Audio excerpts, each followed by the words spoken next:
Well, thank you very much. It's great to have the Prime Minister of Australia. Fantastic place. A lot of friends over there, and this is one of them right here.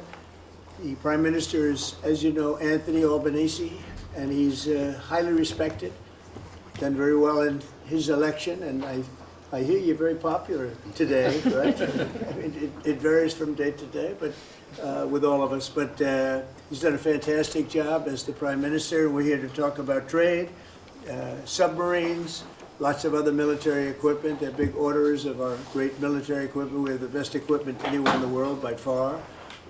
And, ooh, you got to watch that. Watch that. You're not allowed to break that. That mirror is 400 years old. The camera just hit the mirror. Ay, ay, ay. I just moved it up here special from the vaults, and first thing that happens, the camera hits it. Hard to believe, isn't it?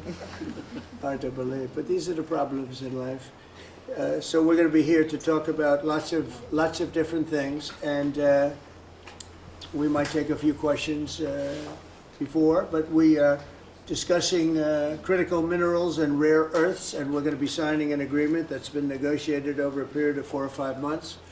And it was sort of good timing that we got it done just in time for the visit. And we worked together very much on rare earths, critical minerals, and lots of other things. And we've had a very good relationship. We've been working on that for quite a while. In about a year from now, we'll have so much critical mineral and rare earths that you won't know what to do with them. They'll be worth about $2. But in the meantime, we're working with Australia and other countries. They're working with us too, but other countries also on that. But we're really working on anything having to do with military protection, military ships, vehicles, guns, ammunition, everything, the whole thing. We've been long-time allies, and I would say there's never been anybody better. We fought wars together. We never had any doubts, and it's a great honor to have you as my friend. It's a great honor to have you in the United States of America. Please, would you like to say something? Well, thank you so much, Mr. President, for the invitation here to the White House and for showing us around the improved Oval Office, and for what you're doing around here as well, and for the great honour as well of my delegation staying just across the road. We could have walked, but they didn't let us. We drove all of 20 metres there from Blair House, but it's a great honour to be able to stay there. We are great friends and we're great allies, and this is a relationship that's been forged in the battlefields of the world. We have stood side by side for freedom and democracy, and congratulations, I must say, Mr. President, on the work that you've done with the Middle East. It's an extraordinary achievement. And on defence, we've already had a discussion about taking it to the next level. Our defence and security partnership with AUKUS is so important for us, and I thank you for the support that the administration are giving as well. You've had the Chief of the Navy here as well, which will play obviously a very critical role with the subs and increasing the security for the region and the world. And our economic relationship is so important. The US has a trade surplus with Australia, as you know, and we can continue to take what is every opportunity to improve the relationship even further and make it even stronger. And today's agreement on critical minerals and rare earths is just taking it to the next level, seizing those opportunities which are before us to take our relationship to that next level, and that we've developed. And Australians love America, and I think Americans kind of like Australia too. Sure, we do. And as we go forward, I think that today will be seen as a really significant day in our relationship. So I thank you very much, Mr. President. Well, thank you very much, Anthony. It's an honor to sign this, and we'll do it now. And then we'll take some questions. Some good ones, I think.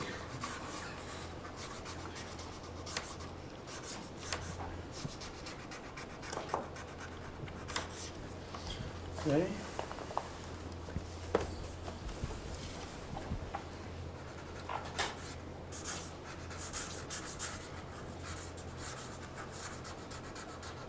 Well, this is a $8.5 billion pipeline that we have ready to go. That's right. It's all ready to go. Just getting started. And we're doing a real job on rare earth and many other things. Perhaps I could ask John to say a few words and then we'll exchange papers, but just how are we doing on your naval purchases and all of the submarines that we're working on with Australia? How's that going? Thank you, Mr. President.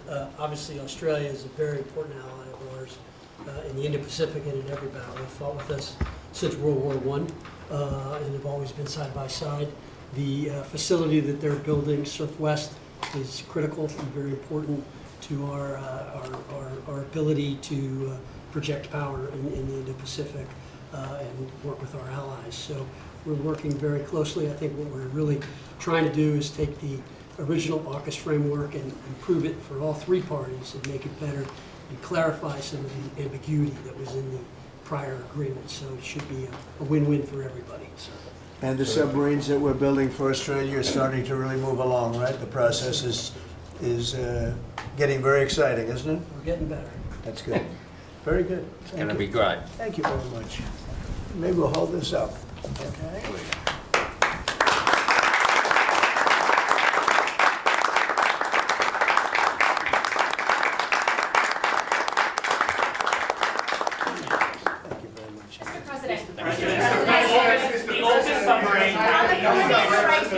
The AUKUS defence pact that the Prime Minister just mentioned, it is a critical issue for Australia. Yes. You haven't really spoken much about it publicly. It was a deal that was done under Joe Biden to sell submarines to Australia at a time when you're not really making enough for your own needs. So can you tell us, have you gotten across the details of the deal? Do you support it, and will you honour it? It was made a while ago, and nobody did anything about it, and it was going too slowly. We do actually have a lot of submarines. We have the best submarines in the world, anywhere in the world, and we're building a few more currently under construction. And now we're starting, we have it all set.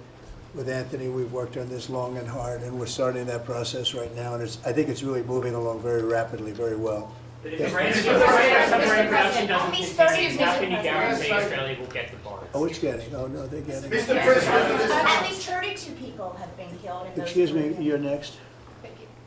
Go ahead. China's bad behavior has really only gotten worse since the AUKUS partnership was formed. With that in mind, is the door open for Australia to get additional nuclear-powered submarines or other military capabilities not already in the deal?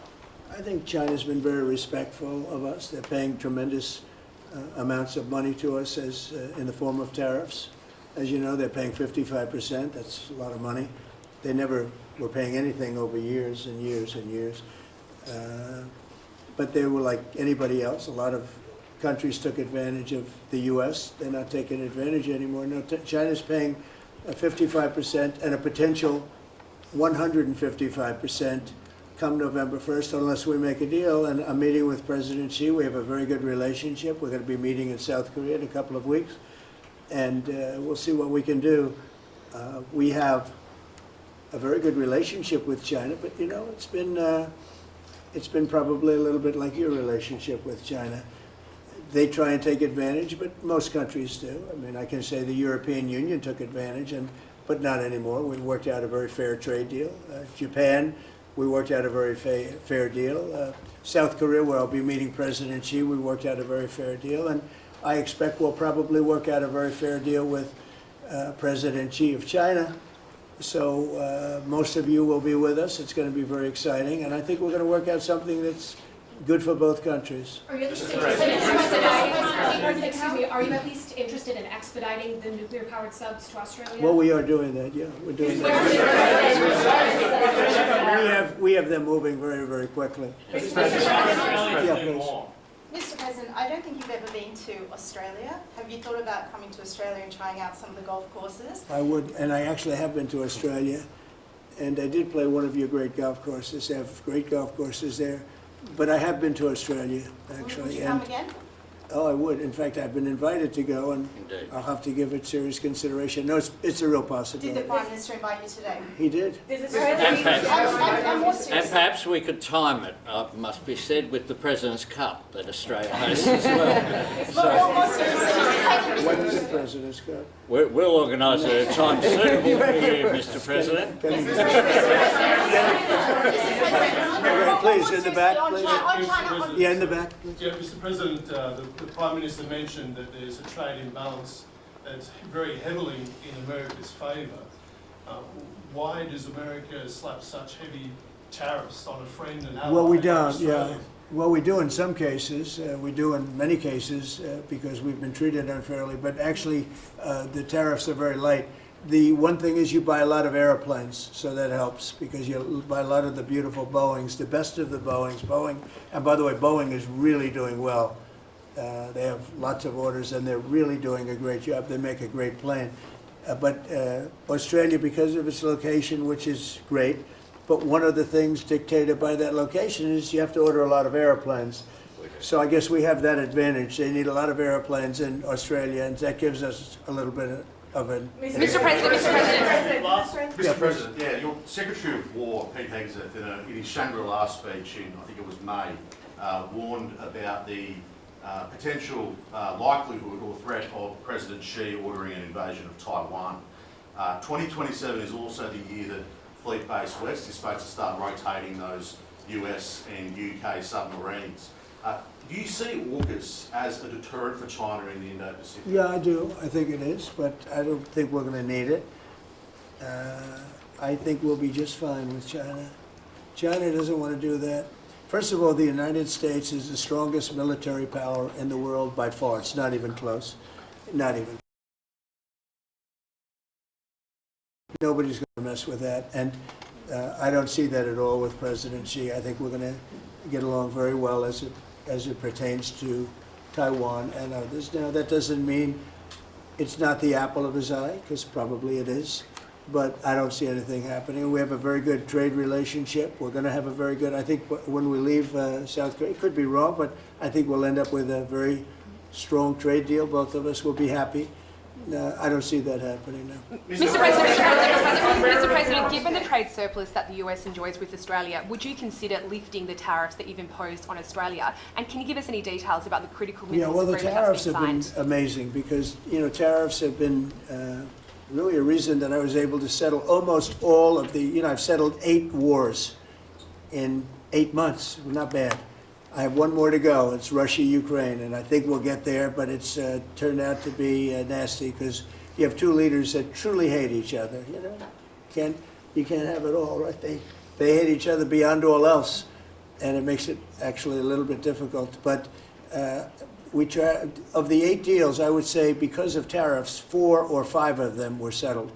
It's an amazing thing, the power of tariffs in terms of our country, but tariffs have always been used against us. We never use them against anywhere else. And now you have a president that for national security reasons and other reasons is using them, and we've become a very rich nation again and a very secure nation again, but we've also become a nation that used that power of tariffs and the power of trade to settle 5 of the 8 wars that I said. I settled 8. I'm very proud of that. Nobody else has settled 1. I don't think there's been an American president that settled 1. I think there probably hasn't been outside of the 2 countries involved, or however many are at war.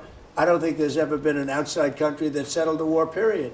So I settled 8 in 8 months. I'm proud of that. Now, in the meantime, I'm running a country that's right now we're the hottest country anywhere in the world. We were dead. A year and a half ago, we were a dead country. Now we're the hottest country in the world, economically and otherwise. So, but I will say this, Australia pays very low tariffs, very, very low tariffs. In fact, Australia pays among the lowest tariffs. Mr.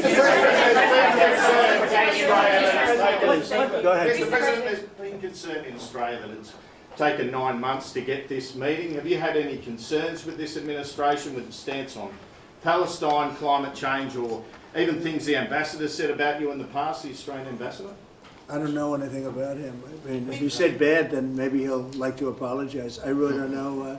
Did an ambassador say something bad about him? Don't tell me. I don't know. Where is he? Is he still working for you? Yeah. You said bad? Before I took this position, Mr. President, I don't like you either. I don't, and I probably never will. Go ahead. No, you went. Go ahead, behind you, President. Mr. President, your Secretary of the Navy said there will be some clarifications around some ambiguities on AUKUS. Can you tell us Well, what... he'll get that taken care of. These are just minor details that he'll take care Can I of. ask you specifically on... John, you're going to get that taken care of, right? Correct. There shouldn't be any more clarifications, because we're just going now full steam ahead building. Yeah, please. Thank you. Mr. President, are you now satisfied with Australia's defence investment, or do you want Australia to invest more in defence? Well, I'd always like more, but they have to do what they have to do. You know, you can only do so much. I think they've been great. They're building magnificent holding pads for the submarines. It's going to be expensive, too. You wouldn't believe the level of complexity, right, and how expensive it is. They're building tremendous docking because they have a lot of ships and a lot of things happening. And I think their military has been very strong, very, very strong. Over here, please. Mr. President, on the war that you haven't solved yet, the Ukraine-Russia situation, have you not locked in a meeting? And can you explain, just a few weeks ago at UNGA, you said that Ukraine could possibly win the war and Well, they its could. territory, but now They could the still story win seems it. a I little don't think they different. will, but they could still win it. I never said they would win it. I said they could win. Anything can happen. You know, war is a very strange thing. A lot of bad things happen, a lot of good things happen. If you look at the Middle East, I would say prior to us hitting Iran so hard, we could have never made that deal, because you would have had a dark cloud over the Middle East when we took out their nuclear capability, which was one of the great military maneuvers of all time. It was flawless. You saw that. Yeah. Those magnificent B-2s. I mean, that was a flawless move that was done by some very talented people, headed up by Pete and everybody else, and our great generals, and General in particular, Raisin Kane. We did a great job. And when that happened, everything was different, and we were able to get a deal. If we didn't do that, if it wasn't, you know, they wanted to do that for 22 years, Mr. Prime Minister. For 22 years, I had the pilots here, the B-2 pilots, and they came to the Oval Office, and I thought they deserved it. They flew 37 hours back and forth. We had 52 tankers up there. We had a lot of planes up there with them, but they were the primary plane. But we had a lot of planes, F-22s and F-35s and F-16. We had a lot of planes. But we had 52 tankers, can you believe that? And it was just like a flawless mission. And when it was finished, the Middle East just opened up, amazing.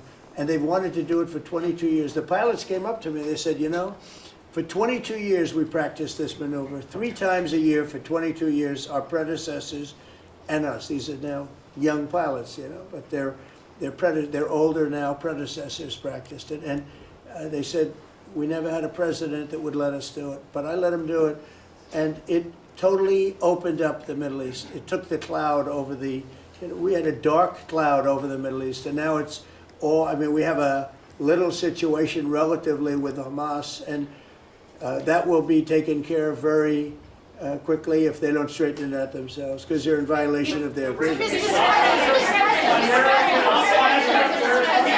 Thank you, Mr. President. On rare earth minerals, Australia is one of the only places in the world that processes rare earth minerals. Yeah, it's good. Could there be an agreement? China has 90% of the processing. Could there be an agreement over processing rare earth minerals with Australia? Sure, Yeah. that's what we're doing. That's Part of the agreement. In your vote, Can you say with certainty Go ahead, please. that all... Thank you, sir. Just, sorry. Yeah. On a follow-up on Taiwan, there are reports that you will come up, or China is pressuring you to not support independence for Taiwan in exchange for a trade deal. Well, I'm not going to talk about that. What I'll talk about, you and I will have that discussion in a couple of weeks when I'm in South Korea with President Xi. We're going to be talking about a lot of things. I assume that's going to be one of the things, but I'm not going to talk about that now. Yeah, please, go ahead. Mr. President, you just alluded to the violence in the Middle East. What steps is the administration taking to maintain the ceasefire? Well, a lot of steps, and right now it's in the hands of others. You know, we have 59 countries that agreed to the deal. We have a peace in the Middle East for the first time ever. We made a deal with Hamas that, you know, they're going to be very good, they're going to behave, they're going to be nice, and if they're not, we're going to go and we're going to eradicate them if we have to. They'll be eradicated, and they know that. So they went in. and I don't believe it was the leadership, but they had some rebellion in there among themselves, and they killed some people, you know, a lot of people. But this is a violent group. You know, you probably noticed over the last 100 years, this is a very violent group of people. And they got very rambunctious, and they did things that they shouldn't be doing. And if they keep doing it, then we're going to go in and straighten it out, and it'll happen very quickly and pretty violently, unfortunately. Yeah, just following up on that question, when you say we are going to eradicate Hamas, who is we? Does that include American boots on the ground? No, it won't be on the ground at all. We don't need to, because we have many countries, as you know, signed on to this deal.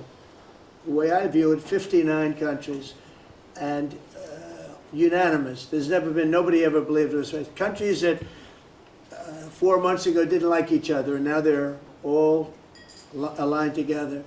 I mean, we've had countries calling me when they saw some of the killing with Hamas, saying, we'd love to go in and take care of the situation ourselves.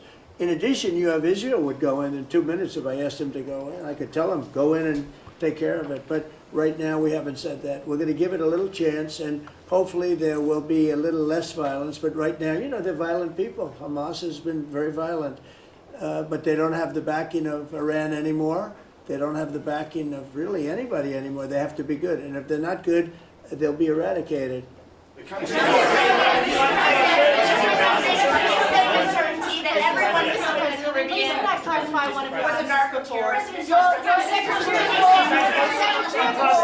Were any innocent civilians killed in the Caribbean? Not you. Go ahead, please. Could the Prime Minister weigh in on more on the processing? On the processing. And can Australia expand the processing of rare earths? Absolutely we can, and we have the capacity to do so, and part of this deal is very specific, $8.5 billion pipeline. There'll be $1 billion contributed from Australia and the United States over the next 6 months with projects that are immediately available. There's 3 groups of projects, ones that are joint activities between Australia and the United States, such as Alcoa.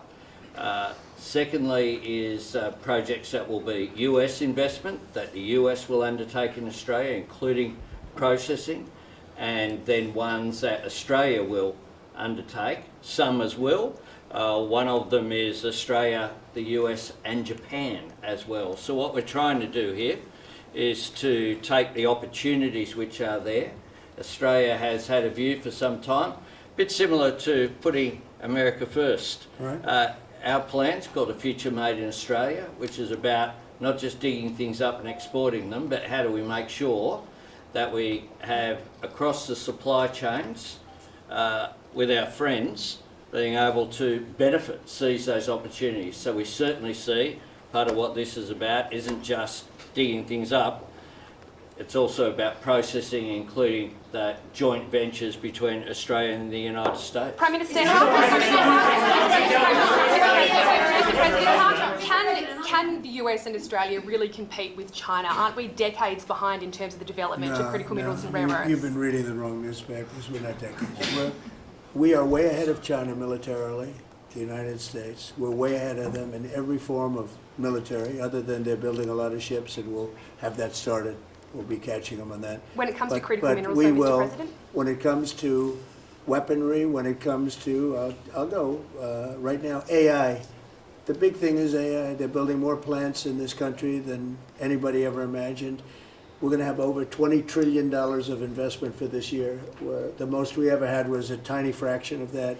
As an example, Biden, who's the worst president in the history of our country by far, by the way, but they were less than $1 trillion for 4 years. We're already now breaking $18 trillion of investment in 8 months. 18 trillion. No country in history has ever done that.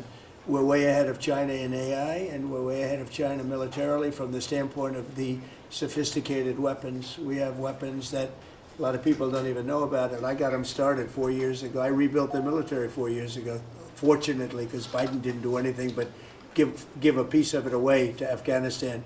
Fortunately, as much as it sounded like it was a small part of what I built, but the Afghanistan giveaway was one of the worst. That was probably the most embarrassing day in the period in the history of our country. but we have the greatest military, we have the best equipment, we have the best manufacturers of equipment, we have the best weapons. When you look at our weapons, I've been talking a lot about our weapons, everybody wants our weapons. It's great to be working with Anthony, it's great to be working with the people of Australia, because they also, I mean, it's a smaller country, but you have done a fantastic job in weaponry and the kind of things. So we do a lot of joint work together. Our militaries work very, very closely together. We've been really an amazing ally when you think of it, right? There's never been any games. We're strongly committed, and they're strongly committed. There are some games with other countries, but there haven't been games with Australia.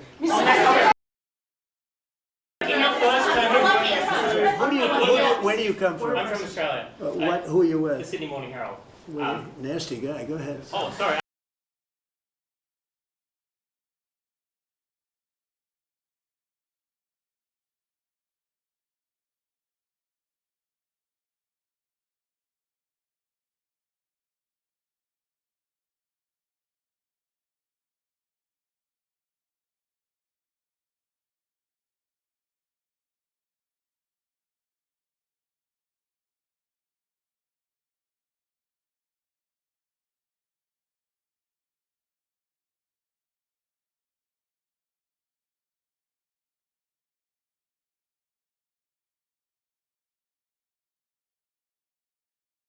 Mr.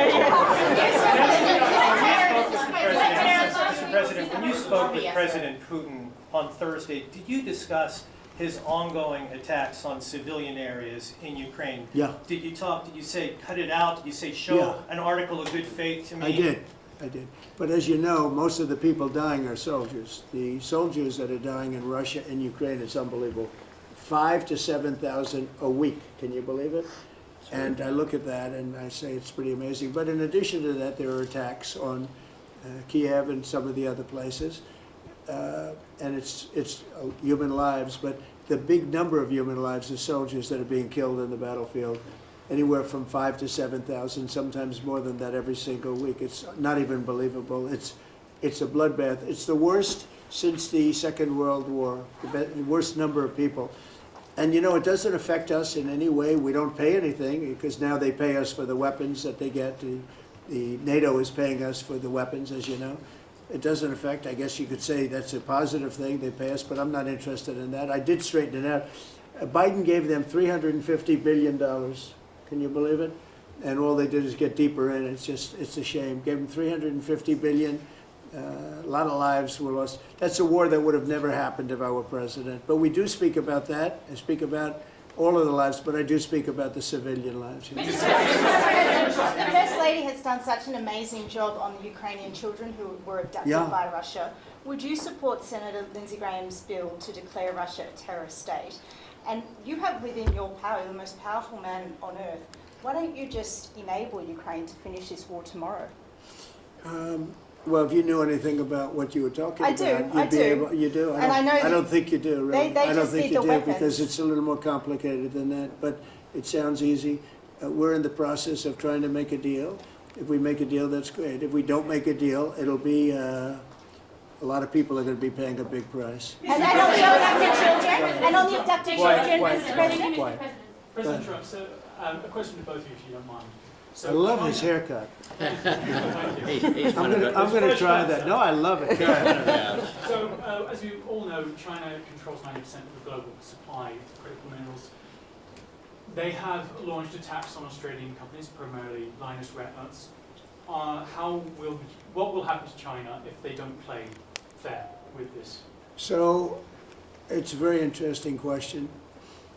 We have a tremendous power, and that's the power of tariff. And I think that China will come to the table and make a very fair deal, because if they don't, they're going to be paying us 157% in tariffs. Right now, they're paying 55 to 57%. When I was first president, first term, we had the greatest economy we've ever had. And as you know, people don't write too much about it, but China paid us hundreds of billions of dollars worth of money for tariffs. Biden left it, but he didn't enforce it. He gave exceptions to almost everything. And so he left the tariffs, but he didn't really collect the numbers that he should have collected, and because he didn't know what the hell he was doing. So now the tariffs are much higher on China than they were before, and they're high on other countries depending on whether or not we like that country or we get along, and that's for national security purposes. So I made deals with Japan, I made deals with the European Union, or the whole of Europe practically, but the European Union, made deals with a lot of different people. We have a very fair deal for, I will say, Australia's paying a low number. They do have, I'll change it, we have a little bit of an advantage on that one. I told you, the advantage we have is airplanes. We sell a lot of airplanes to them and they need them. It's a very vibrant place and people go in and out, and I look forward to going there myself, and I think it's unlikely I'll be taking a ship. It's a long journey. That's a long but China has treated us with great respect. Now, in the past, they didn't treat other presidents with great respect. They would take hundreds of billions and even trillions of dollars out of the country, and they would spend it and build their military. Now they're treating us with great respect. Now, we'll see what happens. I said, if we don't make a deal, I'm putting on an additional 100% on November 1st. I think we'll make a deal. They threatened us with rare earths, and I threatened them with tariffs, but I could also threaten them with many other things, like airplanes. You know about airplanes, because they can't get parts for their airplanes. We build their airplanes. We do a great job. They're largely Boeings, and we could stop the parts. We did stop the parts, actually, when they did the initial threat. That's a big... They closed down over 400 of their airplanes, but we don't want to do that. But we have a much simpler thing. If we don't make a deal, we'll charge them a very substantial tariff, and they'll be paying us hundreds of billions of dollars a year, which they're basically paying right now. We had presidents that allowed China and other countries get away with murder. We're not going to allow that, but we're going to have a fair deal. I want to be good to China. I love my relationship with President Xi. We have a great relationship. I believe after we leave South Korea, we'll be there together. We thought that would be a good place to meet, and we're going to be meeting. I'll be in Malaysia, I'll be in Japan, I'll be in a couple of others. We'll be sort of doing a little bit of a tour. I've been invited to go to China, and I'll be doing that sometime fairly early next year. We have it sort of set. But I think we're going to have a very good relationship with China. And again, they will threaten us with rare earths. I don't think they're threatening us too much right now. But they powerful, and that's tariffs. Because at a certain point, they will not be able to do any business with us. At a certain point, if they pay enough tariffs, it's almost like saying, we don't want to do business with you, but it's probably nicer. Saying you're going to pay 158, 157% tariff is a nicer way of saying that we don't want to do business with you. And if they don't do business with us, I think China's in big trouble, I'll be honest with you. I think China is, I don't know that they even make it. I really do. I believe that they're in big trouble. And I don't want them to be in big trouble. I want them to do great. I want them to thrive. But we have to thrive together. It's a two-way street. I think when we finish our meetings, and it's going to be a big deal. Look, I'm meeting with a lot of other countries, but this seems to be the one that people are very interested in.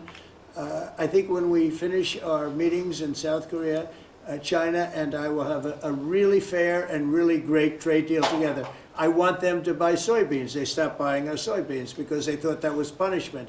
And it is punishment to our farmers, but we're not going to allow that to happen because I made a great trade deal with China, a $50 billion trade deal, and they were great about it. They were doing everything that they were supposed to do. And then when Biden came in, you know, I used to call President Xi all the time to say, thank you, or you're not buying enough. In other words, they were supposed to buy. Biden, do you think Biden ever called him? I don't think Biden ever called him. You think Biden lied awake at night thinking about trade with China? He didn't know what he was doing. He was an incompetent president. We had an incompetent president, but you don't have that anymore. So I think we're going to end up having a fantastic deal with China. It's going to be a great trade deal. It's going to be fantastic for both countries, and it's going to be fantastic for the entire world. Thank you very much.